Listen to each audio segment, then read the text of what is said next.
G'day, Smutty Legends, and welcome back. We are up to chapter 13, week 13. We're back with Ryth this week, so let's see what she's got to say about the last couple of incidences. I strode along the hallway and lifted my gaze to the towering guy waiting outside of the AP class. Took your time, Gio gave me a wink. Didn't think you were coming for a while there. I looked away as heat rushed to my cheeks. Sorry, got held up. Oh yeah? He followed me in, taking the seat behind me. Anything interesting? Okay, settle down everyone, the teacher called out and motioned for the voices to settle. For once I didn't hear them. I didn't notice them or anything. Not the laughter or the chatter or the way that heavy feeling grew on the back of my neck under Gio's stare. I was still back in that car with excitement and shame moving through me. I couldn't believe what I'd just done. Oh, fuck. What have I done? Hey. I snapped back to reality and turned my head. You okay? Gio scowled, his gaze serious. You seem kinda out of it. I forced a smile and nodded. Sure. But that was a lie. Just like my entire life, it seemed. I tried to go focus on the class, but I was still back there, my body quaking as I came under Nick's stare. I hadn't wanted to do that. I shouldn't have done that. That wasn't me. The good girl everyone saw. I lifted my gaze to the class and felt the weight of Gio's stare and tugged my hair down to cover my face.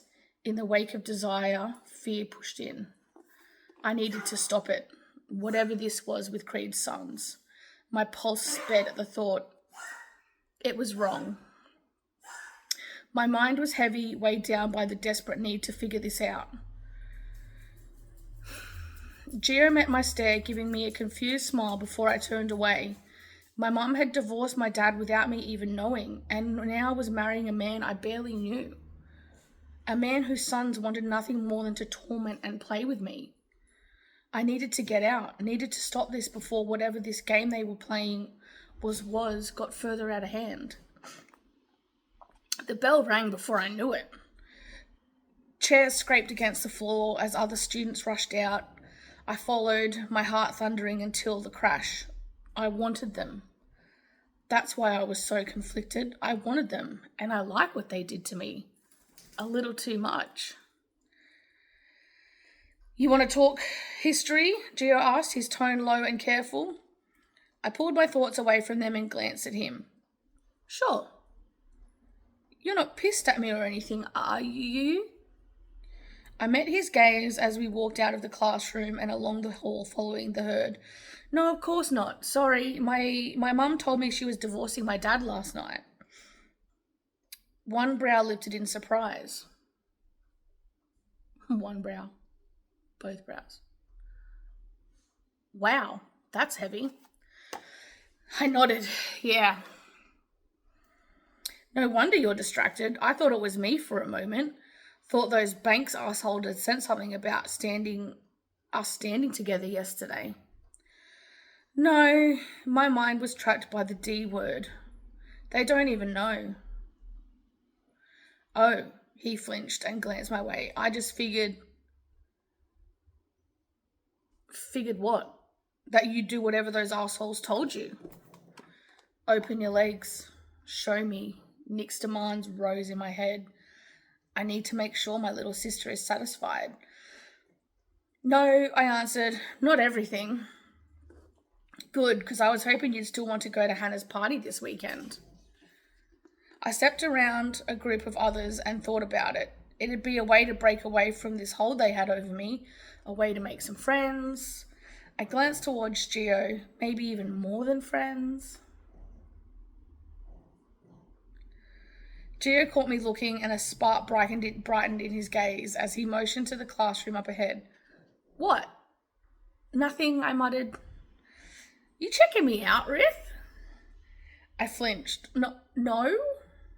His green eyes grew wider. Yeah, you were. It's okay.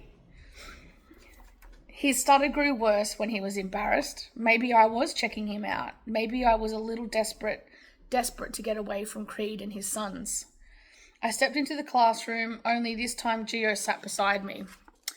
I barely heard the chatter in the class, capturing just enough of the teacher's lecture to take notes on the laptop Creed had bought me. I guess I had to expect that now, him being my stepfather and all. So I want a 3,000-word paper on my desk by Monday on this. The teacher's word wrenched me from my thoughts. I jerked my gaze to the grey-haired professor wannabe with his glasses perched on the end of his nose. What? I muttered. What? Gio snapped. The entire class groaned. Don't me, the teacher snapped. You all knew this was coming. I gave an entire lecture on this last week. But I wasn't here last week. I searched the faces of my other classmates. But it didn't matter. They didn't hear me. No one did under the muttered swearing and pissed off groans. I don't care. The teacher shook his head. 3,000 words on legislative social reform of the 1920s. He called out as the bell rang and we all rose and shoved our chairs back. And it better be well researched. I'm going to make up 20% of your overall grade. 20%? 20 goddamn percent? The classroom seemed to blur under the weight of my panic. Miss Castlemaine. I froze at the sound of my name. Halfway to the door and turned. Heads turned toward me and I caught a glimpse of snarls from a few of the girls, and in an instant that mark on my cheek started to burn. Yes? I expect you to be able to catch up. Davidson, or whatever his name was, said. I won't be giving any special favours, even under the circumstances. Yeah, that she lives with a fucking bank, stupid bitch, stuck-up bitch, someone called out. I jerked my gaze around the room, scanning those who were looking at me, but they just stared until Gio stepped in. Enough, come on, he motioned for me forward. What the hell was that? I glanced his way, unable to comprehend what had just happened. What were they saying? Nothing. He didn't meet my gaze, just ushered me out of the room. Something was happening, though. There was a shift, a dark, hateful shift happening around me. I had noticed it before, but maybe I wasn't looking. But I felt it now. I felt the anger and their stares. I glanced over my shoulder as they glared. The moment I stepped through the doors and into the hallway, I was hit from behind. Get out of the way, you traitorous cunt. The impact slammed me off balance. I stumbled sideways and glanced towards them, but they were gone, striding through the crowded hallway filled with students. Jesus. Gio grabbed my arm, pulling me towards him. Are you okay? Fine, I answered. What the hell was that about? Nothing. Come on. He tried to pull me forward again until I jerked from his hold. You keep saying nothing, but there's clearly something. What's going on here, Gio? A tortured look rose in his eyes before he pulled me gently, guiding me through the students towards our next class. The moment we were inside the classroom, he stepped in front of me. Look, some of the students here are friends with the Rossies. The Rossies. The blood drained from my face. Dad. That's what this was all about. It was about Dad betraying them. I slowly shook my head, but that's got nothing to do with me. It doesn't matter, he muttered and glanced over his shoulder. Not to them, which is why you need to stay with me, okay? I glanced around his body. All of them hate me? Not all, he met my gaze. I knew then why he was so insistent for me to sit with him in class and at lunch, but what I didn't understand was why him and why me. Okay, let's settle down, the teacher called out. She glanced my way as I turned, my fingers pressed against a throbbing ache in my forehead, one that was starting to grow. I sat there, catching glances my way from the other students and feeling like the entire world was against me, until finally the last bell rang. Come on, Gio said, rising from his seat. Let's get you out of here. But once I'd seen the hate the first time, it was all I could see. Not everyone looked at me, but there were enough. I grabbed my laptop and I lingered long enough to stay out of the rush, then made my way to the front of the school. Rumble, rumble, rumble. I glanced up, finding that dark midnight beast waiting for me at the curb. I'll meet you here, and don't be talking to any boys this time. Nick's warnings filled my head. I'll walk with you a bit, Gio offered. I just shook my head, scattering that pounding roar throughout it. No thanks, I've got it. I left Gio behind and strode towards the waiting Mustang, feeling that throb in my head grow barbs. Nick was watching the other cars when I yanked open the door and climbed in. He wasn't chatty this afternoon. Not demanding and snarly. Thank Christ for that.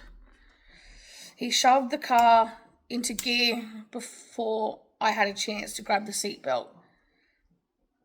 And before I knew it, I was thrown hard against the door as we turned.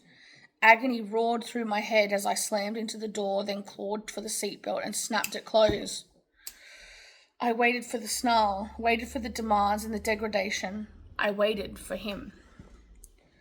But he was silent all the way back home. The moment he pulled into the driveway and killed the engine, he turned to me and said, Ryth. Just leave it, I muttered and shoved the door open. I couldn't deal with this, not any of this. Not Dad or Mum or the new predatory stepbrothers and now the kids at Duke who hated me. Nothing ever changed. Nothing. I clenched my fists, fighting the overwhelming urge to lash out or run, and I gripped the laptop to my chest and strode towards the house. Wait, Nick barked, but I didn't. I just shoved the front door and made for the stairs. I barely registered that the rest of the house was silent as I hit the top of the stairs. Ryth! Nick roared, yanking me around to face him. What the fuck is your problem? A bedroom door opened beyond me, and the thud of heavy steps followed as Tobias stepped out. What the fuck is going on, Nick? A chill rose along my spine as Tobias glared at Nick and said, Brother, you and I need to talk. And that is it for chapter 13. Very interesting about school and Gio. I wonder if Gio is one of the Rossies. I've got a sneaking suspicion. How about you? Let me know in the comments below. Anyway, until next week, thankfully Cyclone Alfred has held off for us, so I got to film today's content. But yeah, until next time, smutty reading. Love, love.